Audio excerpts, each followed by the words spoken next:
नमस्कार, आप देख रहे हैं इंडिया न्यूज़ उत्तर प्रदेश और मैं हूं आपके साथ स्वाति। 23 जून को आजमगढ़ और रामपुर में चुनाव लड़े गए, जिसके बाद समाजवादी पार्टी को भारतीय जनता पार्टी ने हरा दिया और समाजवादी पार्टी के दोनों गढ़ रामपुर और आजमगढ़ में भगवा परचम लहराया।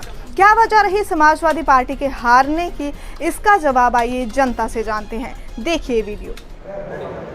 तो रामपुर में जो लोकसभा के नतीजे आए हैं चुनाव के, उसी को लेकर आजम खान ने आसिम राजा को चुनाव मैदान में उतारा था। आसिम राजा की जो हार की वजह है वो जरा कुछ वोटरों से हम जानते हैं कि क्यों वो हार गए। क्योंकि आजम खान एक वो नाम जो यहाँ पर सियासत के बाद एक बड़ा रसूख रामपुर में माना जाता था, लेकिन जब उनके कैंडिडेट हारे तो सवाल खड़ा हुआ। उसी सवाल को समझने के लिए यहाँ पर हम पहुँचे हैं। ये लोग हैं, वोटर हैं, इन्हीं से समझते हैं। आप मुझे बताइए सर, क्या वजह रही जो आपके जो कैंडिडेट हैं आसिम राजा हार गए? जी, सबसे पहले तो कंडीशन ये रही कि पुलिस ने जहाँ जहाँ हमारे बूथ थे, जहाँ मुस्लिम बूथ थे, वहाँ पे वोट बिल्कुल नहीं पड़ने दिया। ये पहला चुनाव ऐसा था जहाँ पे आधार कार्ड को नहीं मान रहे थे, आधार कार्ड के साथ में दूसरी आईडी मांग रहे थे। पूरी प्रशासन का यही मंशा थी कि जहाँ समाजवादी का मजबूत गढ़ हो, जहाँ समाजवादी को पहले से वोट पड़ते आए हैं, वो जगह पे रोका जाए और वहाँ की वोटिंग परसेंटेज कम करी जाए। बिलासपुर में वोटिंग परसेंटेज बहुत रही, शहबाद में वोटिंग परसेंटेज बहुत रही, वहाँ पर उन्हीं लोगों को वोट पड़े। टांडे में सबसे ज़्यादा जुल्म हुआ, वोटरों के ऊपर जुल्म हुआ, टोपी वालों के ऊपर जुल्म हुआ, सवार में हुआ, रामपुर में हुआ।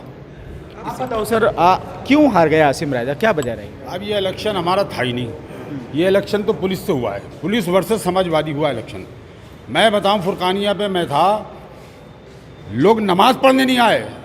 5 सवा 5 बजे करीब मारा है, नमाजियों को मारा है। वो समझ रहे थे वोट डालने जा रहे होंगे, उन्होंने कहा भाई हम वोट डालने नहीं जा रहे, हम नमाज पढ़ने जा रहे हैं, मार के भगा दिया। अब उसकी डर की वजह से मस्जिद में नमाज पढ़ने तक लोग नहीं गए, ये तो आलम था।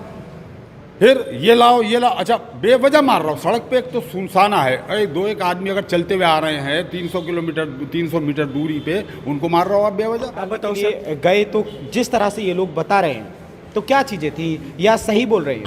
इससे ज़्यादा खतरनाक माहौल था जिसे लोग ये बता रहे हैं। पुलिस का हर जगह बर्बरता थी, कहीं पर भी वोटर निकल के नहीं आया। एक वोटर निकल के आता था, उसके साथ वो सलूक होता था जैसे कि शायद कोई आतंकवादी निकल के आ गया वोटर में। आतंकवादी के साथ भी वो सलूक नहीं होगा जो एक वोटर के साथ किया गया है। एक आईडी चेक की गई, उसकी वो आईडी उन्हें दिखा दी, दूसरी आईडी चेक की गई, वो आईडी उन्हें दिखा दी। कुछ जगहों में तो पुलिस वालों ने कहा कि पूरी ज़मीन नाम कराने आया कि इतनी आईडी लेकर आया। तो लोग इतनी आईडी आखिर में लेके आ गए कि अब कौन सी आईडी से वोट डालोगे आप। आधार मान्य है, नहीं मना कर दिया गया। उसके बाद क्या आप पहचान पत्र लेकर आओ, वो दिखा दिया गया। उसके बाद भी फिर और कोई आईडी दिखाई गई, लेकिन वोट डालने नहीं दिया गया। आप बताओ। देखिए, चुनाव था ही कभी है, चुनाव होता है वोट की नहीं होता है। जब वोट डालेंगे तभी तो चुनाव होगा, वोट डले नहीं चुनाव हुआ नहीं। जिस बूथ पे 1200 वोट, उस पर 50 वोट पड़े तो ये चुनाव होगा? बताइए, चुनाव किस लिए होता? चुनाव इसलिए होता कि वोट डालें। जब वोट डालें दिए तो चुनाव किस बात का? नहीं, चुनाव के नतीजे हैं।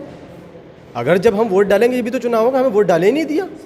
तो सुना आपने, ये रामपुर के वो युवा थे, वो वोटर और सपोर्टर थे जो लगातार आसिम राजा के लिए काम कर रहे थे। इनका ये कहना है, इनका ये दर्द है कि जब वोटिंग हो रही थी तब पुलिस ने इनको बेवजह परेशान किया। यही वजह रहा कि पोलिंग का जो प्रतिशत था वो काफ़ी कम था, और जब नतीजे आए तो नतीजे भी हैरान कर देने वाले आए।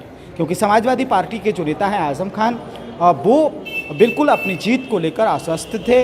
साथ ही आसिम राजा ने भी ये कह दिया था और सुबह से बढ़त भी थी। लेकिन तमाम सारी चीज़ों को लेकर अब जो बातें इनके द्वारा कही जा रही हैं, क्या इन सब चीज़ों को लेकर कोई जांच पड़ताल इस बात की भी होगी कि जो ये लोग आरोप लगा रहे हैं, इनके आरोप को लेकर कौन इस चीज़ को उठाएगा, और जांच भी होगी तो जांच को लेकर अब होगा क्या? क्योंकि नतीजे आ गए और यहाँ पर सांसद भी बन गए। इंडिया न्यूज़ के लिए ओमपाल सिंह, राजपूत, रामपुर।